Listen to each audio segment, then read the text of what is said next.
नमस्कार दोस्तों, आज हम जानेंगे केंद्र सरकार के बारे में। हमारे देश में मेनली दो टाइप के सरकार होते हैं। एक होता है केंद्र सरकार और एक होता है राज्य सरकार।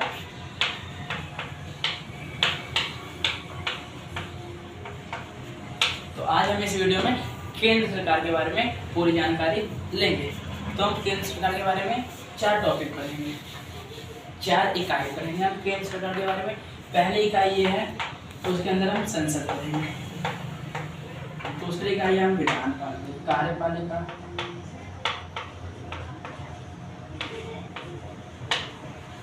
तीसरी इकाई हम न्यायपालिका। केंद्र सरकार को जानने के लिए 3 इकाई होती है, संसद, कार्यपालिका, न्यायपालिका। तो हम इस वीडियो में सबसे पहले संसद के बारे में जानकारी देंगे। तो संसद के बारे में हम जानेंगे। संसद क्या होता है, सबसे पहले हम ये जानेंगे। संसद वो जगह होती है जहाँ पर लोगों के प्रतिनिधित्व आपस में आसपास बैठकर लोगों के लिए, हितों के लिए कानून बनाती है। उस जगह को संसद कहते हैं। संसद केंद्र लेवल पर संसद दो प्रकार की होती है। कौन कौन सी होती है? लोकसभा होती है और राज्यसभा होती है। लोकसभा को निम्न सदन कहा जाता है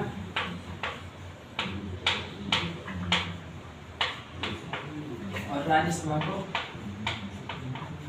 उच्च सदन कहा जाता है। इसे निम्न सदन इसलिए कहा जाता है क्योंकि ये राज्यसभा से छोटी होती है, और इसे उच्च सदन इसलिए कहा जाता है क्योंकि ये लोकसभा से ऊपर होती है। लोकसभा के टोटल सदस्य होते हैं 552, ज़्यादा से ज़्यादा 552 होते हैं। लोकसभा के टोटल सदस्य 552 होते हैं ज़्यादा ज़्यादा, जिसमें से 530 सदस्य राज्यों के विधानसभा, जो राज्य के विधानसभा के सदस्य थे वो निर्वाचित करते हैं, राज्यों से आते हैं। और 20 सदस्य जो हैं वो केंद्र शासित प्रदेशों से आते हैं। बचे दो सदस्य को वो होते हैं जो इसकी राष्ट्रपति नियुक्ति करता है, वो लोकसभा में नियुक्ति करता है। वो सदस्य होते हैं एंग्लो इंडियन समुदाय। एंग्लो इंडियन समुदाय कौन सा होता है? जब हमारा देश गुलाम था तो उस टाइम अंग्रेज हमारे भारत में रह गए थे। कुछ अंग्रेज यहीं पे रह गए, कुछ अंग्रेज चले गए। तो रहते थे वो अंग्रेज कहाँ रहते थे? इंग्लैंड में। लेकिन अभी फिलहाल कहाँ रहते हैं? इंडिया में। इसलिए उनका नाम एंग्लो इंडियन समुदाय रखा गया। इसलिए उन समुदाय के हितों की रक्षा करने के लिए राष्ट्रपति लोकसभा में 2 सदस्य अलग से मनोनीत करता है।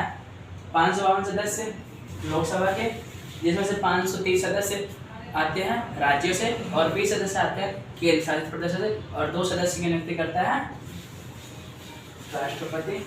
अब योग्यता क्या क्या होनी चाहिए?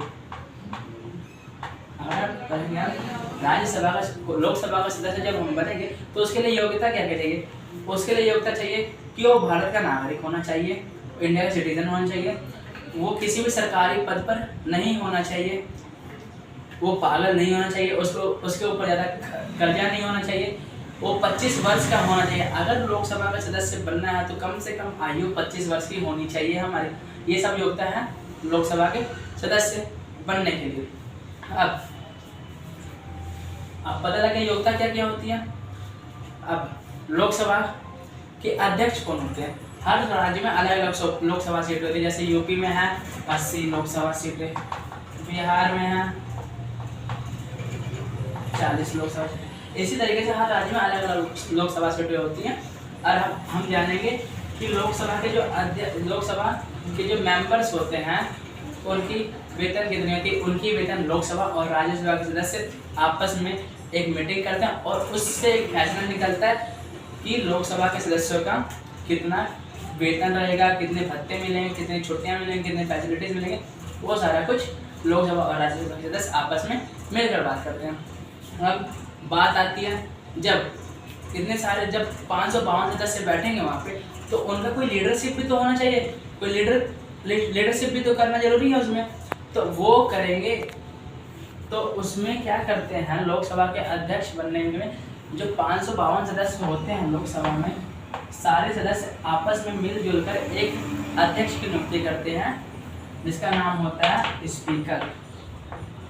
स्पीकर जो है वो लोकसभा की अध्यक्षता करता है।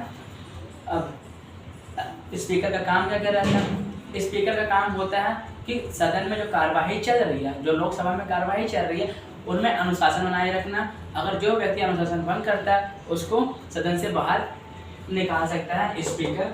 अगर किसी व्यक्ति को बोलने की अनुमति लेनी है लोकसभा में, अगर किसी व्यक्ति को बोलना है लोकसभा में, तो उसको सबसे पहले स्पीकर की मंजूरी लेनी पड़ती है कि हाँ हम बोले कि नहीं बोले। स्पीकर कार्रवाई का संचालन करता है और इस बात का भी पता लगाता है कि कौन सा विधेयक वित्त विधेयक है कि साधारण विधेयक। हम वित्त विधेयक और साधारण विधेयक आगे पढ़ेंगे क्या होता है वित्त विधेयक और साधारण विधेयक।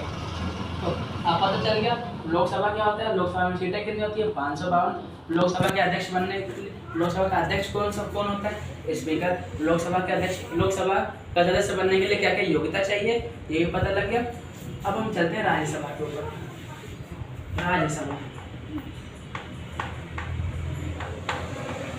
में टोटल सदस्य होते हैं 250 सदस्य। टोटल सदस्य 250 होते हैं, जिसमें से 238 सदस्य जो होते हैं राज्य की विधानसभा तथा केंद्र शासित प्रदेशों में जो विधानसभा है उनमें जो सदस्य होते हैं वो सब मिलकर 238 सदस्य की नियुक्ति करते हैं राज्यसभा में। और बचे 12 सदस्य की नियुक्ति करता है राष्ट्रपति। वो साहित्य, कला, विज्ञान, समाज सेवा आदि के क्षेत्र में जो प्रसिद्धि प्राप्त किए रहते हैं उनके आधार पर ही उनको राष्ट्रपति राज्यसभा में उनको सदस्य बनाता है। अब इसकी अध्यक्षता कौन करता है? लोकसभा की अध्यक्षता तो स्पीकर करता है। अब राज्यसभा की अध्यक्षता कौन करता है? वो करता है भारत का उपराष्ट्रपति। लोकसभा की अध्यक्षता राज्यसभा की अध्यक्षता करता है भारत का उपराष्ट्रपति। अब लोकसभा में जैसा होता है वैसे राज्यसभा में होता है। यदि किसी व्यक्ति को बोलने की अनुमति बोलना होता है तो सबसे पहले वो उपराष्ट्रपति से अनुमति लेता है। उपराष्ट्रपति जो राज्यसभा में संसद में जो कार्रवाई का संचालन करता है, उपराष्ट्रपति वो अनुशासन बनाए रखता है। जो अनुशासन भंग करता है उसको सदन से बाहर निकाल सकता है। तो ये सब पावर होती है उपराष्ट्रपति की संसद के अंदर। अब हमने पढ़ लिया कि संसद क्या होता है। हमने पढ़ लिया संसद का था जिसमें लोकसभा और राज्यसभा, जिसमें लोकसभा और राज्यसभा, संसद दोनों को मिला के संसद बन जाएगा। और अगर संसद को तोड़ेंगे तो लोकसभा और राज्यसभा बन जाएंगे। हमने पढ़ लिया लोकसभा क्या होता है, राज्यसभा क्या होता है। अब हम ये पढ़ेंगे कि इनका काम क्या क्या होता है, क्या क्या कार्य करते हैं लोग। तो सबसे पहले हम चलेंगे इनके वैधानिक शक्ति पे। वैधानिक शक्ति क्या होता है? संसद की शक्तियों पे जाएंगे हम। संसद का काम क्या करता है? सबसे पहला पॉइंट हम पढ़ेंगे वैधानिक शक्ति। विधान मतलब होता है बनाना, किसी चीज को बनाना। तो जो हमारे देश में 3 सूची है, एक है राज्य सूची, एक है संघीय सूची,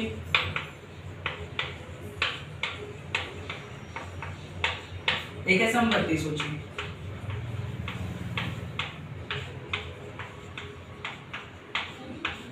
अब राज्य सूची क्या है?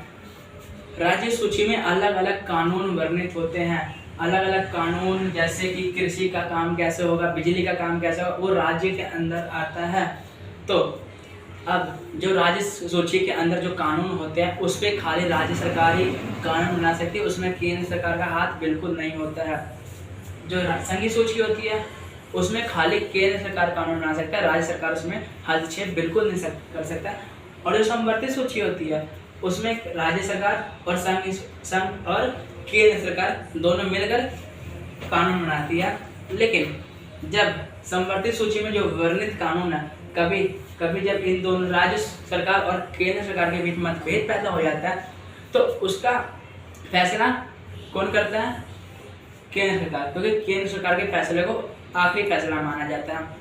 और राज्य सूची में जो कानून वर्णित होते हैं, जब कभी कभी वो कानून बहुत बड़ा रूप ले लेते हैं, विशेष योग्यता रख लेते हैं देश के लिए, तब उस कानून को संघीय सूची में मिला लिया जाता है। इसका मतलब कि उस कानून पर अब केंद्र सरकार कानून बनाएगी, राज्य सरकार का उस पर अब कोई हस्तक्षेप नहीं रहेगा। तो हमारे देश में 3 सूची है, राज्य सूची, संघ सूची, संवर्धित सूची। संसद की पहली शर्त यह है कि वो केंद्र लेवल पे कि वो संघ सूची और संवर्धित सूची पर कानून बनाएगा। अगर जरूरत पड़े तो वो राज्य सूची में भी कानून बना सकता है। एक विशेष संवैधानिक प्रक्रिया के तौर पर वो राज्य सूची में भी कानून बना सकता है।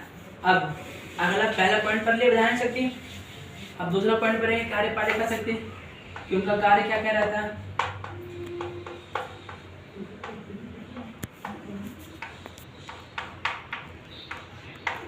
कार्यपालिका शक्ति, अब हम पढ़ेंगे कार्यपालिका शक्ति। अब जो लोकसभा में जिस पार्टी को बहुमत प्राप्त होती है, लोकसभा सीटें जिस पार्टी को बहुमत प्राप्त होती है उसके लीडर को राष्ट्रपति 5 साल के लिए प्रधानमंत्री नियुक्त करता है। एक बार और सुन लीजिए, लोकसभा में जिस पार्टी को बहुमत दल प्राप्त होता है उस दल के नेता को राष्ट्रपति 5 साल के लिए प्रधानमंत्री नियुक्त करता है और आपातकालीन की स्थिति में ये 5 साल को वो बढ़ाकर 6 साल कर सकता है आपातकालीन की स्थिति में। अब जब प्रधानमंत्री बनता है तो अलग अलग मंत्रियों की नियुक्ति करता है, जैसे कि हमारे वित्त मंत्री निर्मला सीतारमण, रक्षा मंत्री राजनाथ सिंह और ऐसे ऐसे मंत्रियों की वो नियुक्ति करता है प्रधानमंत्री। तो जब वो नियुक्ति करता है तो ये आवश्यक हो जाता है कि जिस मंत्रियों की प्रधानमंत्री नियुक्ति कर रहा है उन मंत्रियों का लोकसभा या राज्यसभा का सदस्य होना जरूरी है। जैसे कि हमारे होम मिनिस्टर की नियुक्ति कौन किया है? प्रधानमंत्री। होम मिनिस्टर राज्यसभा के सदस्य हैं। और वित्त मंत्री निर्मला सीतारमण की नियुक्ति किसने किया? प्रधानमंत्री ने। लेकिन वो निर्मला सीतारमण भी लोकसभा के सदस्य हैं, इसलिए ये जरूरी हो जाता है जिन मंत्रियों की प्रधानमंत्री नियुक्ति करता है उन मंत्रियों का लोकसभा या राज्यसभा का सदस्य होना जरूरी है। अब जब लोकसभा और राज्यसभा का सदस्य अगर मान लीजिए वो व्यक्ति नहीं है तो प्रधानमंत्री के ऊपर प्रेशर होता है कि वो 6 महीने के अंदर उस व्यक्ति को लोकसभा या राज्यसभा का सदस्य बनाए। अगर वो 6 महीने के अंदर लोकसभा और राज्यसभा का सदस्य नहीं बनते तो उनको अपने पद से इस्तीफा देना पड़ता है। अब प्रधानमंत्री अपने मंत्रियों की नियुक्ति करता है। अब जो प्रधानमंत्री काम करते हैं, मंत्रिमंडल जो काम करता है उनका उन सब का लोकसभा के प्रति उत्तरदायित्व होता है। मतलब कि जो काम कर रहे हैं उनको लोकसभा के आगे जवाब देना पड़ता है कि वो ऐसा क्यों कर रहे हैं, ऐसा क्यों नहीं कर रहे हैं। अब आगे चलते हैं हम कि जैसे कार्यपालिका शक्ति ये है कि संसद के सदस्य, लोकसभा के सदस्य अगर प्रधानमंत्री को उनके पद से हटाना है तो एक प्रस्ताव होता है जिसका नाम है अविश्वास प्रस्ताव।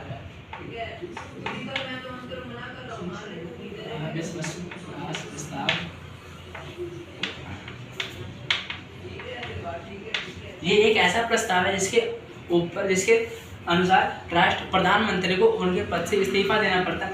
जब लोकसभा प्रधानमंत्री के विरुद्ध अविश्वास प्रस्ताव पारित कर देती है तो लोकसभा जब पारित करेगी तब प्रधानमंत्री और उसके मंत्रिमंडल को अपने पद से इस्तीफा देना पड़ता है। मतलब दोबारा से वोटिंग होती है, दोबारा से चुनाव होते हैं हमारे देश में।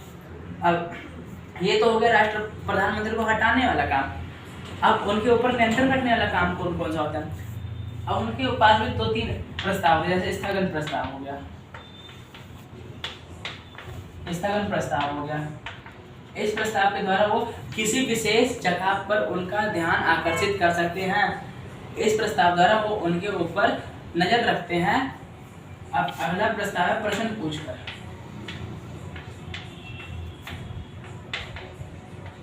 वो प्रश्न पूछते हैं प्रधानमंत्री उनके मंत्रिमंडल से कि वो काम क्यों ऐसा करे, ऐसा प्रश्न पूछकर वो उनके ऊपर नियंत्रण रखते हैं।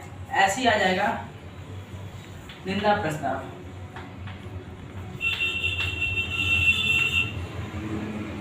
निंदा प्रस्ताव एक ऐसा प्रस्ताव है जिसके यदि कोई व्यक्ति अच्छा काम कर रहा है और प्रधानमंत्री उनका मंत्रिमंडल उनकी निंदा कर रहा है तो वो इस निंदा प्रस्ताव के तौर पर भी उनके ऊपर अपना नियंत्रण रख सकते हैं। तो ये प्रस्ताव तो खाली प्रधानमंत्री को हटाने वाला है, लेकिन इन सब प्रस्तावों से वो प्रधानमंत्री और उनके मंत्रिमंडल के ऊपर नियंत्रण रख सकते हैं।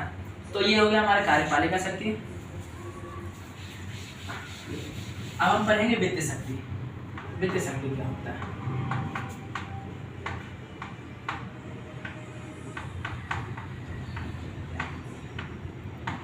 वित्तीय शक्ति क्या होता है? राष्ट्र का जितना भी धन है, पूरे इंडिया का धन दौलत जितना भी सब पैसा है, वो है लोकसभा, वो संसद के अंडर आता है। कोई भी नए कर लगाने हो, कोई भी नए कर, पुराने कर को हटाना है, संशोधन करना है, बजट तैयार करना है, पैसा कहाँ इस्तेमाल करना है, कहाँ इन्वेस्टमेंट करनी है, कहाँ इन्वेस्टमेंट नहीं करनी, वो सारा काम संसद के सदस्य ही करते हैं।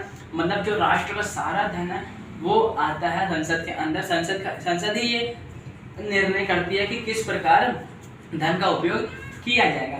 तो ये हमारी वित्तीय शक्ति होगी। अब लास्ट पॉइंट है न्यायिक शक्ति।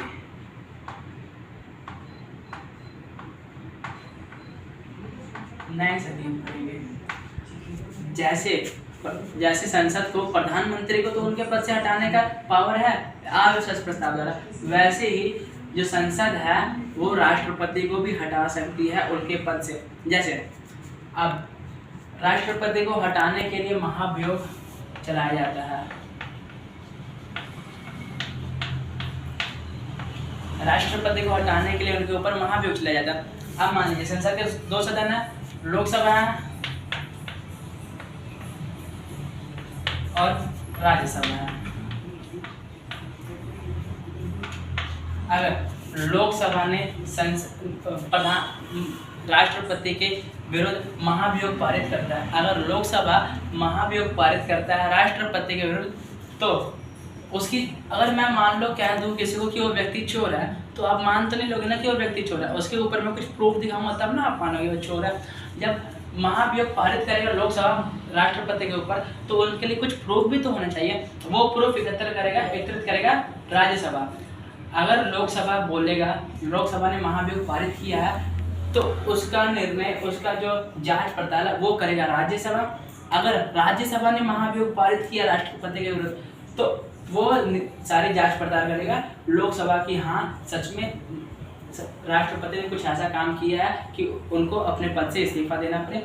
तो लोकसभा करेगा तो राज्यसभा उसका निरीक्षण करेगा। अगर राज्यसभा महाभियोग पारित करेगा तो लोकसभा उसका निरीक्षण करेगा। अगर मान लीजिए यहाँ पे भी पारित हो गया महाभियोग, राज्यसभा में भी पारित हो गया महाभियोग, तो अब महाभियोग पर होगी वोटिंग। महाभियोग पर वोटिंग होगी और दोनों सदन में 2/3 इसको वोट मिलने चाहिए। अगर लोकसभा में भी 2/3 वोट इसको मिले और राज्यसभा में भी 2/3 वोट इसको मिले, तब राष्ट्रपति को उनके पद से इस्तीफा देना पड़ेगा। अगर 2/3 इसमें नहीं मिले और इसमें मिल गए, तो राष्ट्रपति अपने पद से इस्तीफा नहीं देगा। ये समझ गए?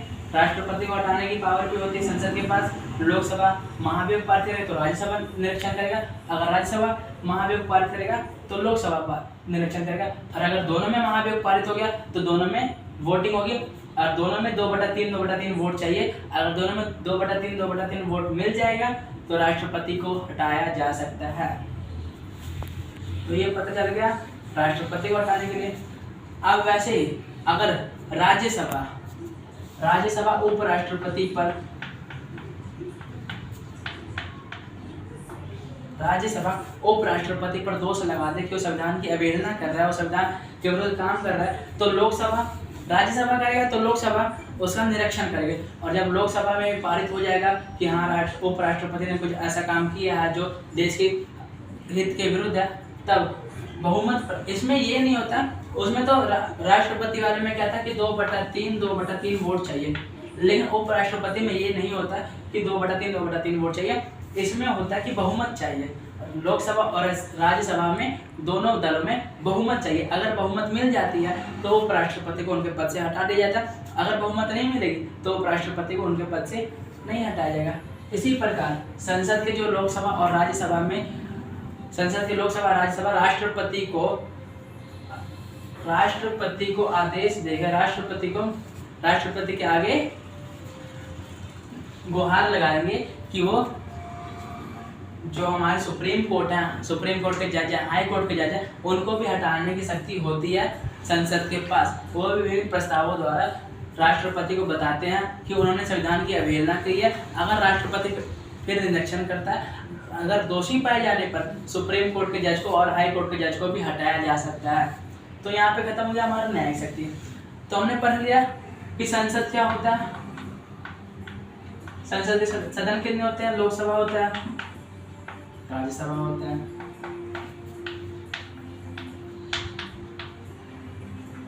लोकसभा में कितने सदस्य होते हैं, राज्यसभा में कितने सदस्य होते हैं। लोकसभा की अध्यक्षता कौन करता है, राज्यसभा की अध्यक्षता कौन करता है। लोकसभा का सदस्य बनने के लिए कम से कम 25 वर्ष की आयु चाहिए और राज्यसभा का सदस्य बनने के लिए कम से कम 30 वर्ष की आयु होनी चाहिए।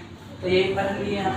अब हमने उनकी शक्ति को भी पढ़ लिया कि वो काम क्या क्या करते हैं। वैधानिक शक्तियाँ पढ़ लिया कि उन्होंने राज्य सूची, संघ सूची और संवर्धित सूची पर कानून बनाते हैं। और कार्यपालिका शक्ति पढ़ ली कि 6 महीने के अंदर प्रधानमंत्री को उनको अब लोकसभा या राज्यसभा किसी सदन का सदस्य बनाना होता है और वो अविश्वास प्रस्ताव द्वारा प्रधानमंत्री को उनके पद से हटा सकते हैं और विभिन्न प्रस्तावों द्वारा वो उनसे प्रश्न पूछ सकते हैं।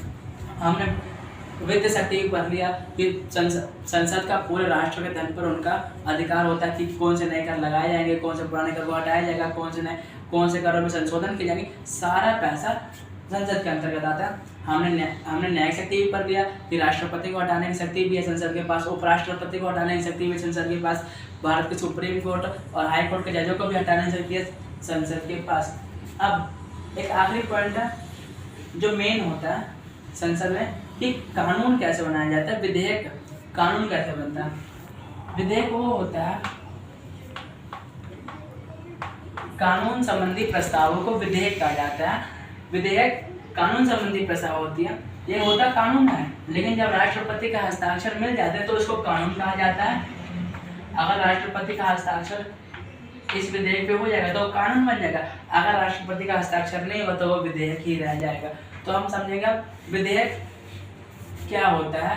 विधेयक होता है 2, वित्त विधेयक होता है, साधारण विधेयक होता है। तो सबसे पहले हम साधारण विधेयक समझेंगे।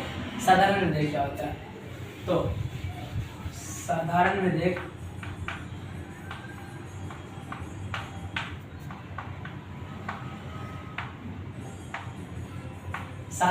वो होता है जिसमें पैसों से रिलेटेड कोई भी बात ना हो।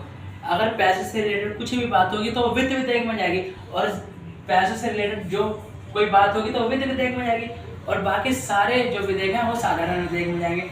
अब साधारण विधेयक कैसे होता है, बनता कैसे है।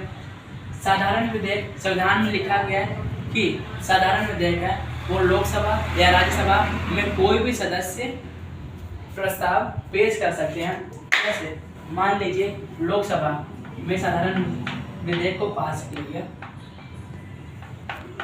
लोकसभा में साधारण विधेयक का प्रस्ताव रखा गया, तब क्या होगा वहाँ पे, तो जब प्रस्ताव रखेंगे तो वहाँ पे उस विधेयक को 4 दौरों से 4 पड़ावों से गुजरना पड़ता है। वो 4 पड़ाव, पहला पड़ाव ये है कि पहले पड़ाव में क्या होता है कि जो मंत्री संसद में लोकसभा में बिल पेश कर रहा है उसको क्या करना पड़ता है, जब वो बिल पेश करता है तो पहले पड़ाव में उसको विधेयक के सभी उद्देश्य बताने पड़ते हैं कि उसका उद्देश्य क्या है, कौन कौन सी धारा लगाई गई है, कौन कौन से अनुच्छेद लगाए गए हैं।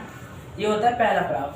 जब आगे दूसरे पड़ाव पे जाएंगे हम, तब इसमें पड़ाव में क्या होता है कि संसद में लोकसभा में प्रत्येक धारा, प्रत्येक अनुच्छेद पर विस्तार रूप से बहस होती है 3-4 दिन तक। जब 3-4 दिन तक बहस होगी तब अगला जो पड़ाव है वो है कि इस पर वोटिंग होगी, इस पर वोटिंग होगी। अगर लोकसभा 2/3 पे विधेयक पारित कर देती है तो इसे भेज दिया जाएगा राज्यसभा में। पहला पड़ाव ये है कि जब मंत्री पेश कर रहा प्रस्ताव उसको मुख्य उद्देश्य बताने चाहिए। मुख्य उद्देश्य बताने होते हैं कौन सा अनुच्छेद लगाएं, कौन सी धारा लगाएं। दूसरे में क्या होता है कि संसद में जो लोकसभा में प्रत्येक धारा पर विस्तार रूप से बहस होता है। तीसरे में वोटिंग होती है, और अगर वोटिंग पे उसको 2/3 वोट मिल जाता है तो वो राज्यसभा में चला जाएगा। फिर राज्यसभा में भी वही सब होता है जो लोकसभा में होता है। सबसे पहला पड़ाव होता है कि जो मंत्री पेश कर रहा है राज्यसभा में उसको उसके उद्देश्य बताने होते हैं। दूसरा पड़ाव होता है कि फिर प्रत्येक धारा और अनुच्छेद पर बहस होती है राज्यसभा में भी। फिर तीसरे में भी इसमें वोटिंग होती है 2/3 से। अगर 2/3 वोट मिल जाते हैं विधेयक को तो वो चल जाएगा राष्ट्रपति के पास। तो वो चल जाएगा राष्ट्रपति के पास। अब राष्ट्रपति उसके ऊपर हस्ताक्षर कर देगा, विधेयक के ऊपर राष्ट्रपति हस्ताक्षर कर देगा, तो वो चीज बन जाएगा कानून। तो साधारण विधेयक को बनने में 3 पड़ाव से गुजरना पड़ता है। पहले पड़ाव में बहस नहीं होती, दूसरे पड़ाव में बहस होती है, तीसरे पड़ाव में वोटिंग होती है, फिर उसको भेज दिया जाता है राज्यसभा में। राज्यसभा में पहले पड़ाव में बहस नहीं होती है, खाली उद्देश्य बताए जाते हैं। दूसरे पड़ाव में बहस होती है, तीसरे पड़ाव में वोटिंग होती है। अगर इसमें भी पारित हो जाता है, राज्यसभा में भी पारित हो जाता है, तो उसको राष्ट्रपति के पास भेज दिया जाता है उसकी स्वीकृति के लिए। अब जब राष्ट्रपति की स्वीकृति मिल जाती है तो बिल कानून बन जाता है, मतलब विधेयक कानून बन जाता है। अब जब कानून बनेगा, विधेयक बनेगा, तो कुछ रुकावटें आएंगी। मेनली 2 टाइप की रुकावटें आती हैं। मेनली 2 टाइप की रुकावटें आती हैं जब कानून बनाया जाता है। पहली रुकावट तो ये आती है कि अगर लोकसभा ने पारित कर दिया, लोकसभा ने पारित कर दिया और राज्यसभा नहीं मान रहा, लोकसभा ने पारित कर दिया विधेयक को और राज्यसभा नहीं मान रहा है, तो क्या करते हैं, एक तो ये कंडीशन होगी कि लोकसभा ने पारित करे, राज्यसभा नहीं मान रहा। दूसरी कंडीशन ये हो सकती है कि लोकसभा ने पारित कर दिया और राज्यसभा कह रहे हैं कि इसमें कुछ अमेंडमेंट करो, इसमें कुछ जोड़ना है, कुछ सुझाव देते हैं, लेकिन लोकसभा इसको मानने के लिए तैयार नहीं होती। तो इस कंडीशन में क्या होता है कि लोकसभा और राज्यसभा में विवाद पैदा हो जाता है। जब विवाद पैदा होता है तो राष्ट्रपति इन दोनों की एक बैठकें बुलाता है, लोकसभा और राज्यसभा की एक बैठकें बुलाता है। इन बैठकों की अध्यक्षता करता है जो लोकसभा का अध्यक्ष होता है। लोकसभा का अध्यक्ष स्पीकर होता है। जब विधेयक पर लोकसभा और राज्यसभा में मतभेद पैदा हो जाता है तो राष्ट्रपति एक अधिवेशन बुलाता है। उन अधिवेशन का जो प्रतिनिधित्व है वो करता है स्पीकर। ये हो गया पहला कि पहली रुकावट क्या आएगी। दूसरी रुकावट है कि अगर मान लीजिए लोकसभा ने भी पारित कर दिया, राज्यसभा ने भी पारित कर दिया, अब जो भारत का राष्ट्रपति वो नहीं मान रहा है, लोकसभा ने भी पारित कर दिया, राज्यसभा ने भी पारित कर दिया, लेकिन भारत का प्रधानमंत्री राष्ट्रपति नहीं मान रहा, तो वो दोबारा बिल को भेज देगा लोकसभा में कि बिल आप दोबारा जांच कर लीजिए। फिर लोकसभा के सदस्य ने दोबारा पारित कर दिया, राज्यसभा ने भी फिर पारित कर दिया, तो दोबारा राष्ट्रपति के पास जाएगा। फिर राष्ट्रपति को उस पर हस्ताक्षर करने ही पड़ते हैं, फिर बिल कानून बन जाता है। तो ये होगी 2 टाइप की रुकावटें कि क्या क्या रुकावट आ सकती है विधेयक बनने के लिए। साधारण विधेयक खत्म हो गया, अब आ गया वित्त विधेयक। अब हम पढ़ते हैं वित्त विधेयक क्या होता है। पैसों से रिलेटेड सभी कानूनों को विधेयक कहते हैं। अब वित्त विधेयक में भी वही सब कुछ होता है। पहले वित्त विधेयक, संविधान में लिखा गया है कि वित्त विधेयक खाली लोकसभा में प्रस्तुत हो सकता है। साधारण विधेयक क्या था कि आप राज्यसभा में प्रस्तुत कर सकते हैं या लोकसभा में प्रस्तुत कर सकते हैं, लेकिन वित्त विधेयक खाली लोकसभा में प्रस्तुत हो सकता है, राज्यसभा में प्रस्तुत नहीं होगा। जब लोकसभा में प्रस्तुत होगा तो वो किसी भी मंत्री द्वारा हो सकता है। अब मान लीजिए लोकसभा में वित्त विधेयक प्रस्तुत हुआ, इसको भी 3 पड़ाव से गुजरना पड़ता है। पहले पड़ाव में बहस नहीं होती है, खाली इसके उद्देश्य बताए जाते हैं। दूसरे पड़ाव में इस पे बहस होती है, तीसरे पड़ाव में इसमें वोटिंग होती है। इसमें भी 2/3 का वोट चाहिए होता है। विधेयक को 2/3 वोट मिला है तब वो चला जाएगा राज्यसभा में। अब यहाँ पे एक इंटरेस्टिंग बात यह है कि साधारण विधेयक में क्या था कि अगर लोकसभा ने पारित कर दिया और राज्यसभा नहीं मान रहा तो राष्ट्रपति दोनों की बैठकें बुलाता था। लेकिन जो वित्त विधेयक है, अगर लोकसभा ने पारित कर दिया और राज्यसभा माने बिल को या ना माने, उससे बिल पर कोई फर्क नहीं पड़ेगा। और राज्यसभा माने चाहे ना माने, अगर वो कहती है हम नहीं मान रहे तो भी बिल को भेज दिया जाएगा राष्ट्रपति के पास। अगर राष्ट्रपति के पास भेजा जाएगा, अगर राज्यसभा कहती है कि हम मान रहे हैं बिल को तो भी राष्ट्रपति के पास भेजा जाएगा। अगर राज्यसभा कह रही है कि हम नहीं मानेंगे तो भी राष्ट्रपति के पास भेजा जाएगा। और राज्यसभा को जब लोकसभा में बिल पारित हो जाएगा 2/3 वोट के साथ, तो राज्यसभा में चलेगा और राज्यसभा को 14 दिनों के अंदर लोकसभा को अपनी राय बतानी होती है। अगर 14 दिनों के अंदर उन्होंने अपनी राय नहीं बताई है तो वो बिल चल जाएगा सीधा राष्ट्रपति के पास, और जब राष्ट्रपति उस बिल पर हस्ताक्षर कर देगा तो वो विधेयक बन जाएगा कानून। तो आई होप आप समझ गए होंगे संसद क्या होती है। संसद की 2 सदन थे, लोकसभा और राज्यसभा। यहीं पे हमारा पहली इकाई खत्म होगी। हमारी 3 इकाई थी। पहली इकाई थी संसद, दूसरी इकाई थी कार्यपालिका,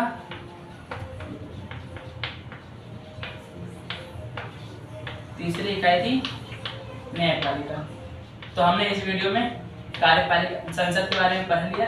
अब कार्यपालिका के बारे में हम अगली वीडियो में पढ़ेंगे। तब तक के लिए बाय बाय और हमारे चैनल को सब्सक्राइब कर दीजिए।